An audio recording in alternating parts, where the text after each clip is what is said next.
아름다운 외모 뒤에 숨겨진 치명적인 독침.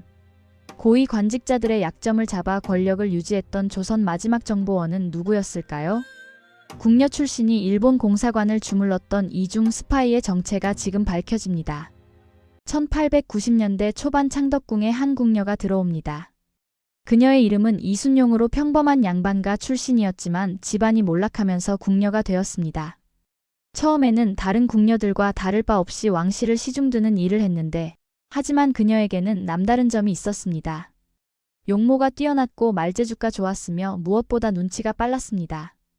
누가 무엇을 원하는지 재빨리 파악했고 그것을 채워주는 방법을 알고 있었습니다.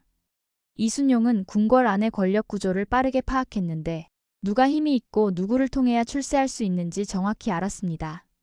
그녀는 상궁들에게 잘 보이기 위해 노력했고 때로는 작은 뇌물을 건네기도 했으며 다른 궁녀들의 비밀을 슬쩍 전해주며 신뢰를 쌓아갔습니다.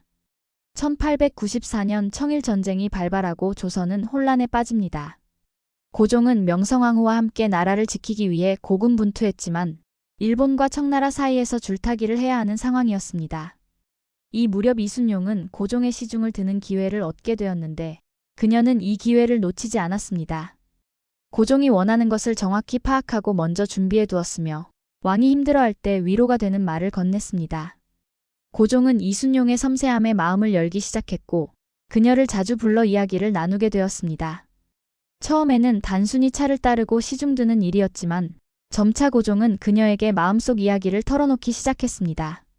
나라의 어려운 처지에 대한 걱정과 신하들에 대한 불신과 명성황후와의 관계에서 오는 스트레스까지 이순용은 고종의 이야기를 잘 들어주었고 적절한 때에 공감을 표했으며 왕이 원하는 답을 조심스럽게 제시했습니다.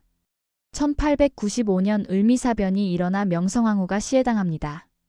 고종은 깊은 충격과 슬픔에 빠졌고 궁궐 안은 공포와 혼란으로 가득했습니다. 이 시기 고종은 극심한 고립감을 느꼈는데 믿을 수 있는 사람이 아무도 없다고 생각했고 누가 적이고 누가 아군인지 분간할 수 없었습니다. 이때 이순용은 고종의 곁을 지켰는데 왕이 가장 힘들어할 때 가장 가까이에서 위로했고 다른 궁녀들이 두려워서 피할 때도 변함없이 시중을 들었습니다. 고종은 이순용에게 의지하기 시작했고 그녀를 후궁으로 삼았습니다. 품계는 높지 않았지만 왕의 신뢰는 깊었는데 고종은 그녀와 이야기할 때 마음이 편했고 그녀만이 자신의 진심을 이해한다고 믿었습니다. 이순용은 이제 단순한 후궁이 아니었는데 왕의 비밀을 듣는 사람이자 왕의 마음을 읽을 수 있는 유일한 사람이 되어갔습니다. 후궁이 된 이순용은 곧 중요한 사실을 깨달았습니다. 궁궐에서 가장 중요한 것은 정보라는 것을. 누가 무슨 생각을 하고 있는지, 어떤 세력이 어떤 움직임을 보이는지, 누가 누구와 손을 잡았는지. 이런 정보를 가진 사람이 진짜 권력을 쥐고 있었습니다. 이순용은 자신이 독특한 위치에 있다는 것을 알았는데 고종의 곁에 있으면서 왕의 생각을 알 수 있었고 동시에 궁녀 출신이라 다른 궁녀들과도 쉽게 대화할 수 있었으며 후궁이라는 신분으로 대신들과도 접촉할 수 있었습니다. 그녀는 이 모든 경로를 통해 정보를 모으기 시작했는데 궁녀들에게서 들은 소문과 대신들의 사적인 약점과 고종이 무심코 흘린 말까지 모든 것이 그녀의 머릿속에 차곡차곡 쌓여갔습니다. 그리고 그녀는 이 정보를 어떻게 활용할지 계산하기 시작했는데 누구에게 무엇을 알려줄 것인지, 어떤 정보를 숨기고 어떤 정보를 흘릴 것인지 모든 것을 치밀하게 계획했습니다.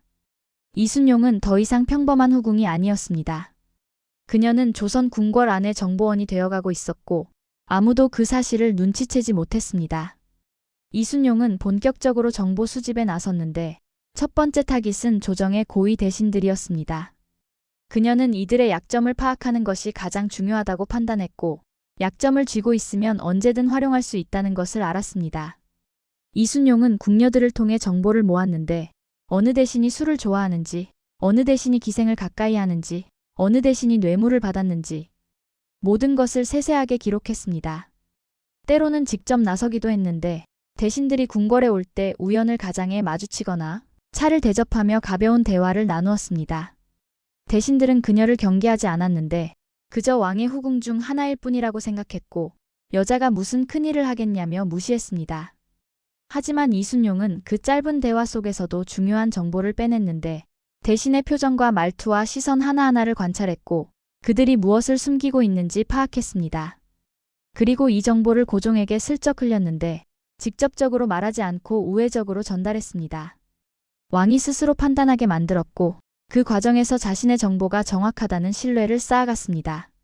고종은 점점 더 이순용의 말에 귀를 기울이게 되었고 중요한 결정을 내릴 때 그녀의 의견을 묻기 시작했습니다. 1896년 고종이 러시아 공사관으로 피신하는 아관파천이 일어납니다. 이 사건 이후 조선의 정치 구도는 완전히 바뀌었는데 일본의 영향력이 잠시 약해지는 듯 했지만 곧 다시 조선에 대한 침투를 강화하기 시작했습니다. 이 무렵 이순용은 중요한 결정을 내렸는데 일본 공사관과 접촉하기로 한 것입니다. 그녀는 일본이 조선에서 가장 강력한 세력이 될 것을 예견했고 그들과 관계를 맺어두는 것이 자신의 권력을 유지하는 데 도움이 될 것이라 판단했습니다. 이순용은 우선 일본 공사관에 드나드는 조선인 협력자들을 찾아냈고 그들을 통해 간접적으로 접촉했습니다. 처음에는 사소한 정보를 제공했는데 궁궐 안의 소문이나 대신들의 동향 같은 것들이었습니다. 일본 공사관은 이 정보에 관심을 보였고 더 많은 정보를 원했습니다. 이순용은 점차 더 중요한 정보를 흘리기 시작했는데 고종의 생각과 정책 방향과 조정 내부의 권력 다툼과 친러파와 친일파의 움직임까지 모든 것을 선별적으로 제공했습니다. 그리고 그 대가로 돈과 귀금속을 받았는데 이순용은 이렇게 모은 재산으로 더 많은 사람을 매수했고 더 넓은 정보망을 구축해갔습니다. 이순용은 곧 자신이 위험한 줄타기를 하고 있다는 것을 깨달았습니다. 고종을 위해 정보를 모으면서 동시에 일본에게 정보를 팔고 있었는데 이것은 명백한 배신 행위였습니다. 하지만 그녀는 멈추지 않았는데 오히려 더 교묘한 방법을 생각해냈습니다. 일본에게 주는 정보와 고종에게 보고하는 정보를 조절하기 시작한 것입니다.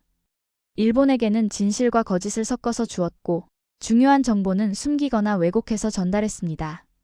반대로 고종에게는 일본 공사관의 움직임을 보고하며 자신이 일본의 정보를 빼내고 있다고 말했습니다. 이순용은 완벽한 이중 스파이가 되었는데 양쪽 모두 그녀를 자기 편이라고 믿었고 양쪽 모두 그녀의 정보에 의존하게 되었습니다.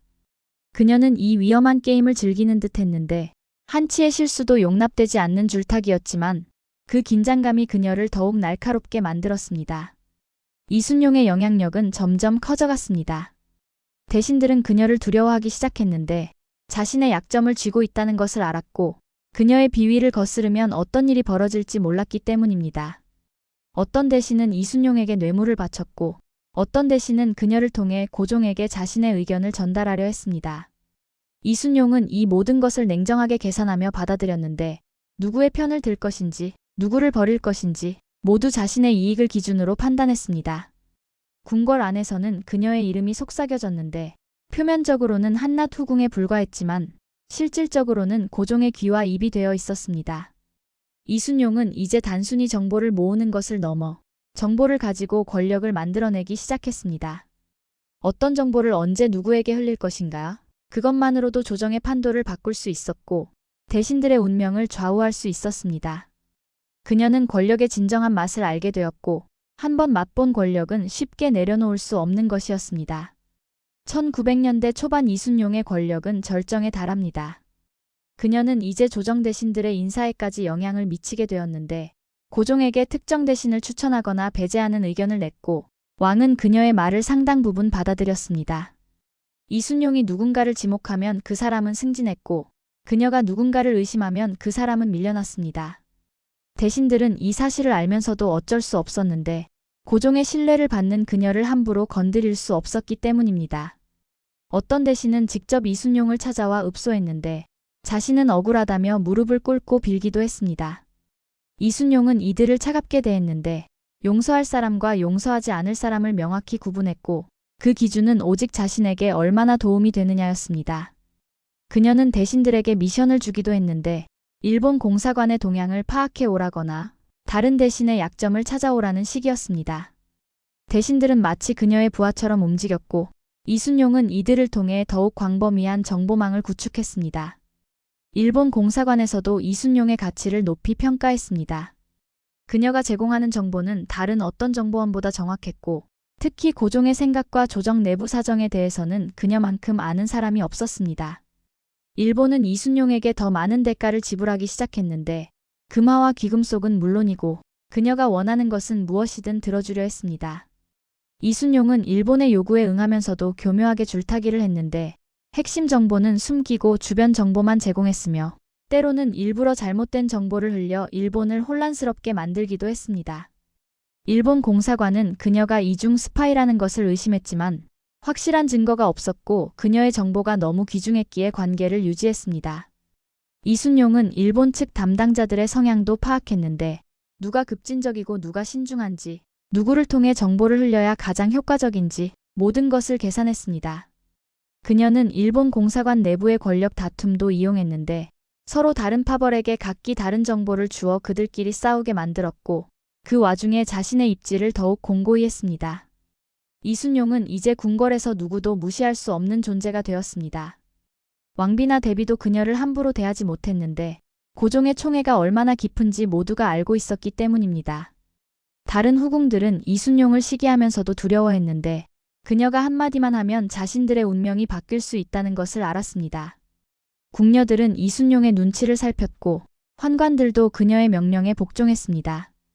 이순용은 자신만의 측근 세력을 만들었는데 믿을 만한 궁녀 몇 명과 환관들을 포섭해 그들을 통해 궁궐 구석구석의 정보를 수집했습니다. 이들은 이순용에게 절대적으로 충성했는데 그녀가 자신들을 잘 챙겨줬고 그녀를 배신하면 어떤 일이 벌어질지 알고 있었기 때문입니다. 이순용은 궁궐 안에서 하나의 권력 집단을 형성했고 고종조차 때로는 그녀의 눈치를 보게 되었습니다. 왕은 그녀 없이는 중요한 결정을 내리기 어려워졌고 그녀의 조언에 의존하게 되었습니다. 권력의 정점에 선 이순용은 점차 교만해지기 시작했습니다. 자신이 조선의 운명을 쥐고 있다고 착각했고 누구도 자신을 건드릴 수 없다고 믿었습니다. 그녀는 대신들 앞에서도 당당했는데 때로는 무례한 말을 하기도 했고 자신의 의견이 받아들여지지 않으면 노골적으로 불쾌함을 드러냈습니다. 대신들은 분노했지만 참아야 했는데 그녀를 직접 공격할 수 없었기 때문입니다. 하지만 그들의 마음속에는 복수심이 쌓여가고 있었고 언젠가 기회가 오면 이순용을 끌어내리겠다는 결심을 하고 있었습니다. 이순용은 이런 위험 신호를 감지하지 못했는데 자신이 너무 강력하다고 믿었고 아무도 자신을 해칠 수 없다고 과신했습니다. 그녀는 더 많은 것을 원하기 시작했는데 단순히 권력과 재산만이 아니라 공식적인 지위와 명예까지 원했습니다. 고종에게 더 높은 품계를 요구했고 자신의 가족들에게도 관직을 달라고 청했습니다.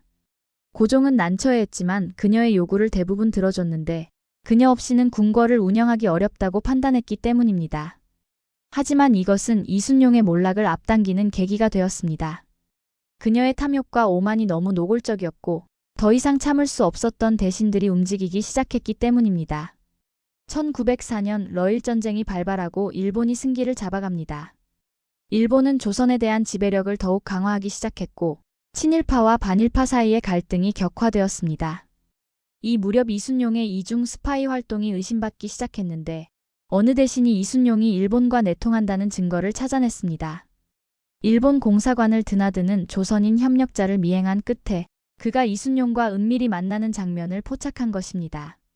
이 정보는 비밀리에 다른 대신들에게 전달되었고 그들은 이순용을 제거할 기회가 왔다고 판단했습니다. 대신들은 신중하게 증거를 모았는데 이순용이 일본으로부터 받은 금품의 흐름을 추적했고 그녀가 일본에게 제공한 정보의 목록을 작성했습니다. 그리고 결정적으로 일본 공사관 내부의 문서를 입수했는데 그 문서에는 이순용과의 거래 내역이 상세히 기록되어 있었습니다. 대신들은 이 증거를 가지고 고종을 찾아갔는데 그들은 조심스럽게 이순용의 배신을 고발했습니다. 고종은 처음에는 믿으려 하지 않았습니다. 이순용은 자신이 가장 신뢰하는 사람이었고 그녀가 자신을 배신했다는 것이 믿기지 않았기 때문입니다. 하지만 대신들이 내놓은 증거는 너무나 명확했는데 일본과의 거래 내역과 금품 수수 증거와 심지어 고종 자신이 한 말이 일본에 전달된 기록까지 있었습니다. 고종은 충격에 빠졌습니다. 자신이 가장 믿었던 사람에게 배신당했다는 사실이, 그것도 나라의 적인 일본에게 정보를 팔았다는 사실이 받아들이기 어려웠습니다. 고종은 이순용을 불러 직접 따졌는데 그녀는 처음에는 부인했지만 증거가 너무 명확하자 결국 인정할 수밖에 없었습니다. 이순용은 변명을 늘어놓았는데 자신은 오히려 일본의 정보를 빼내기 위해 그들과 접촉했다고, 모든 것이 고종을 위한 것이었다고 주장했습니다. 하지만 고종은 더 이상 그녀를 믿을 수 없었는데 너무 많은 거짓말 속에서 무엇이 진실인지 알 수 없었고, 무엇보다 그녀가 자신의 신뢰를 이용해 배신했다는 사실 자체가 용서할 수 없었습니다. 고종은 깊은 배신감과 분노를 느꼈고 이순용을 처벌하기로 결심했습니다. 이순용의 정체가 드러나자 관련된 사람들이 줄줄이 조사를 받기 시작했습니다. 그녀와 가까웠던 대신들과 그녀에게 뇌물을 바쳤던 관리들과 그녀의 정보망에 속해 있던 궁녀와 환관들까지 모두가 문초를 받았고 처벌되었습니다. 어떤 대신은 관직을 박탈당했고 어떤 대신은 유배를 갔으며 심한 경우 사형에 처해지기도 했습니다. 이순용이 쥐고 있던 약점들이 모두 드러났는데 누가 뇌물을 받았고 누가 부정을 저질렀는지 모든 것이 낱낱이 밝혀졌습니다. 조정은 대혼란에 빠졌고 수십 명의 고위 관료가 한꺼번에 자리에서 물러나게 되었습니다.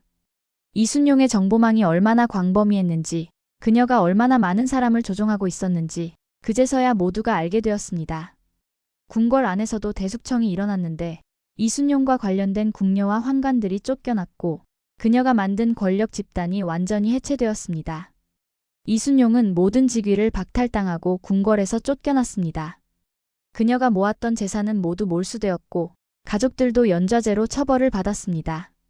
한때 조선 궁궐에서 가장 강력한 권력을 쥐고 있던 여인이 하루아침에 모든 것을 잃고 거리로 내몰린 것입니다. 이순용은 궁궐을 나서며 울부짖었지만 소용없었는데 그녀를 동정하는 사람은 아무도 없었습니다. 오히려 사람들은 그녀의 몰락을 통쾌해했고 그녀가 받은 처벌이 너무 가볍다고 비난하기도 했습니다. 이순용이 궁궐을 떠난 후 그녀의 행적은 기록에서 사라집니다. 어떤 기록에는 그녀가 비참하게 죽었다고 하고 어떤 기록에는 몰래 일본으로 도망갔다고도 합니다. 확실한 것은 그녀가 다시는 권력의 중심으로 돌아오지 못했다는 것과 그녀의 이름이 배신자의 대명사가 되었다는 것뿐입니다. 한때 모든 것을 가졌던 여인은 결국 모든 것을 잃었고 역사는 그녀를 조선을 배신한 이중 스파이로 기록했습니다. 이순용의 몰락은 조선 궁궐에 큰 교훈을 남겼습니다. 아무리 강력한 권력도 영원하지 않다는 것과 배신은 결국 자신에게 돌아온다는 것을 보여줬기 때문입니다. 이순용은 단순한 궁녀에서 시작해 왕의 총애를 받는 후궁이 되었고 조정 대신들을 주무르는 실세가 되었지만 결국 모든 것을 잃고 역사에서 사라졌습니다. 그녀가 쌓아올린 권력은 모래성과 같았는데 거짓과 배신 위에 세운 것이었기에 진실이 드러나는 순간 무너질 수밖에 없었습니다. 고종은 이순용 사건 이후 크게 달라졌는데 누구도 쉽게 믿지 않게 되었고 특히 자신에게 아첨하는 사람들을 경계했습니다. 이순용에게 느낀 배신감은 고종의 마음에 깊은 상처를 남겼고 그 상처는 평생 아물지 않았습니다. 조정 대신들도 교훈을 얻었는데 정보와 권력을 함부로 다루면 안 된다는 것과 개인의 이익을 위해 나라를 배신하면 결국 파멸한다는 것을 배웠습니다. 이순용의 이야기는 이중 스파이의 비극적 운명을 보여줍니다. 그녀는 고종과 일본 양쪽 모두를 속이려 했지만 결국 양쪽 모두에게 배신자가 되고 말았습니다. 고종에게는 일본의 정보를 판 매국노였고 일본에게는 믿을 수 없는 정보원이었습니다. 이순용은 자신이 영리하다고 생각했고 양쪽을 모두 이용할 수 있다고 믿었지만 실제로는 스스로를 함정에 빠뜨린 것이었습니다. 이중 스파이로 활동한다는 것은 끊임없는 긴장과 불안 속에 사는 것이었는데 언제 들킬지 모르는 두려움과 양쪽 모두를 만족시켜야 한다는 압박감과 거짓말을 유지하기 위한 더 많은 거짓말이 필요했습니다. 이순용은 이 모든 것을 감당하려 했지만 결국 자신의 거짓말에 짓눌려 무너지고 말았습니다. 그녀의 비극은 개인의 탐욕이 얼마나 무서운 결과를 낳는지 보여주는 동시에 권력을 위해 양심을 버린 사람의 최후가 어떠한지 경고하고 있습니다. 이순용 사건은 조선 말기의 혼란상을 상징적으로 보여줍니다. 나라가 위태로운 상황에서도 권력 다툼은 멈추지 않았고 개인의 이익을 위해 나라를 팔아넘기는 일이 비일비재했습니다. 이순용 같은 정보원이 활동할 수 있었던 것은 조선이 그만큼 무너져 있었다는 증거였습니다. 궁궐 안에서조차 서로를 믿지 못하는 상황이었고 왕조차 신하들을 의심해야 하는 지경에 이르렀습니다. 일본은 이런 조선의 내부 분열을 교묘하게 이용했는데 이순용 같은 협력자들을 통해 조선의 약점을 파고들었고 결국 조선을 식민지로 만드는 데 성공했습니다. 이순용은 자신이 일본을 이용한다고 생각했지만 실제로는 일본이 그녀를 이용한 것이었습니다. 그녀는 일본의 조선 침략에 협력한 도구에 불과했고 나라가 망하는 과정에서 자신의 이익만 챙긴 비겁한 인물이었습니다. 이순용의 이야기는 오늘날에도 여전히 유효한 교훈을 담고 있습니다. 권력은 쉽게 얻어지지 않고 쉽게 사라진다는 것과 거짓과 배신으로 쌓은 권력은 결국 무너진다는 것을 보여줍니다. 개인의 탐욕이 얼마나 많은 사람을 불행하게 만들 수 있는지, 나라를 배신한 대가가 얼마나 참혹한지 이순용의 삶은 이 모든 것을 증명하고 있습니다. 그녀는 한때 조선에서 가장 강력한 여인이었지만 역사는 그녀를 배신자로 기록했습니다. 아무리 많은 권력과 재산을 가져도 명예와 양심을 잃으면 결국 아무것도 남지 않는다는 것을 이순용의 비극적 최후가 말해주고 있습니다. 조선 말기의 혼란 속에서 자신의 이익만을 추구했던 수많은 사람들이 있었지만 이순용은 그 중에서도 가장 극적이고 비극적인 사례로 남았습니다. 궁녀에서 시작해 왕의 총애를 받는 후궁이 되고 조정을 주무르는 정보원이 되었다가 결국 모든 것을 잃고 역사에서 사라진 한 여인의 이야기. 그녀가 남긴 것은 권력의 허무함과 배신의 대가뿐이었습니다. 좋아요와 구독 부탁드립니다. 알림 설정까지 해두시면 더 깊이 있는 역사 이야기들을 계속 만나보실 수 있어요.